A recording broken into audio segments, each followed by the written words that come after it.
Hello, Foxy Finds here, and welcome back to Foxy Shiny Quest. Before we start, I became aware that in my last video I counted one of the Pokemon twice. As a result, we are starting on number 198 instead of 99. Moving on though, this week we're going back to the early days of Pokemon, all the way back to Generation 2 using the 3DS's Virtual Console. Pokemon Transporter and Pokemon Bank let us move this Pokemon all the way up to Pokemon Home, making it valid. So let's go back in time to the days of the 2D Pokemon games. Normally, these earlier games are much harder to shiny hunt, but today we're playing Pokemon Crystal version. Just before the third gym, you can acquire the Odd Egg. The Odd Egg has an increased odds of hatching into a shiny baby Pokemon. Sadly, this doesn't work in the Japanese version, as the Odd Egg was an event item, where in the rest of the world, it is an item that you just get from the daycare man. For this method, I recommend first getting the bike. If you want, you can ride up and down on the bike so that the bike shop calls you and you don't have to have that interrupt your shiny hunting, but that's optional. Once you're ready, save your game and go get your egg. Once the Pokemon hatches, if it's not a shiny, you can reset and get a new egg for a new chance. The first hatch was Igglybuff. From the Odd Egg, this Pokemon has a 3% chance of hatching, which sounds kinda low, but the regular odds in this game are roughly 0.0012%. The downside is that you do have to spend quite a bit of time hatching the Pokemon. Igglybuff is really just a tiny version of its evolution, so there's not much to say about it. If you go to the Pokemon Transporter with your newly acquired baby Pokemon, the game will tell you that the Pokemon can't be transferred. This is because these Pokemon hatch with Dizzy Punch, which is not considered a legal move. In order to transfer these Pokemon up, you must make them forget the move through the move deleter, which is really far in the game, teaching them TMs, or leveling them up until they forget the move. I use a combination of these to speed up the process. The Pokemon that we hatch here is Magby, which is a 2% chance. This is the second Magby that I've caught, so I'll transfer this up and then evolve it into Magmar. Magmar is a fire-type Pokemon based off of waterfowl.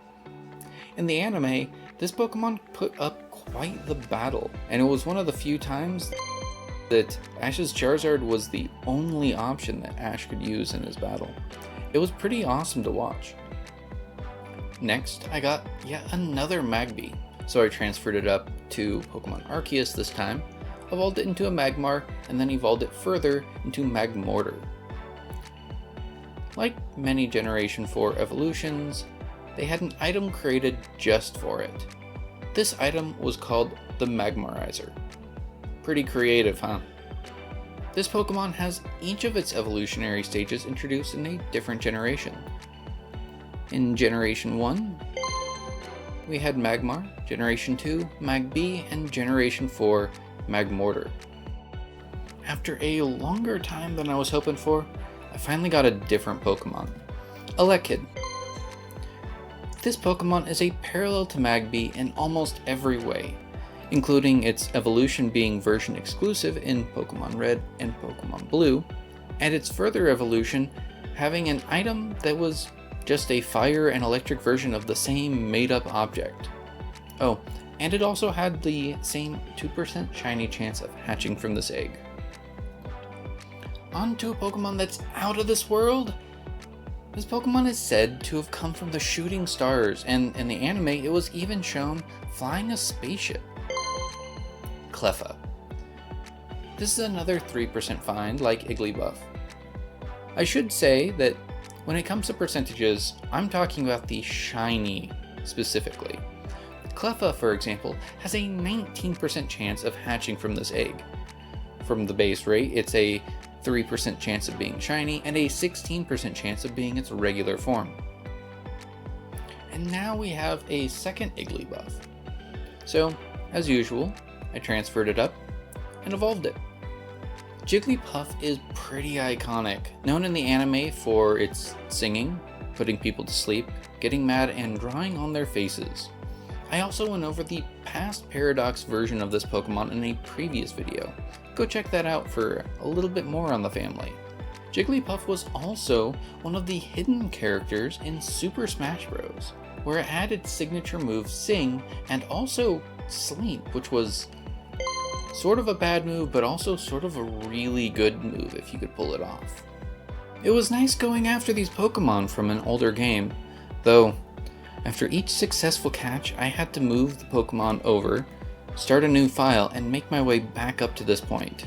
I still have a lot of Pokemon I could get from this game, so in another video you might see more of these sprinkled in, or I might do another one of these that's dedicated to the odd egg hatches. On an interesting note, the 3DS has closed all internet-related functions in games except for the Pokemon Transporter and the Pokemon Bank. So at the time that this video came out, you can still do the shiny hunting method, but unfortunately you can't really do any other online services. Well, that's all for this video. I hope you all had a wonderful week, and as always, happy hunting!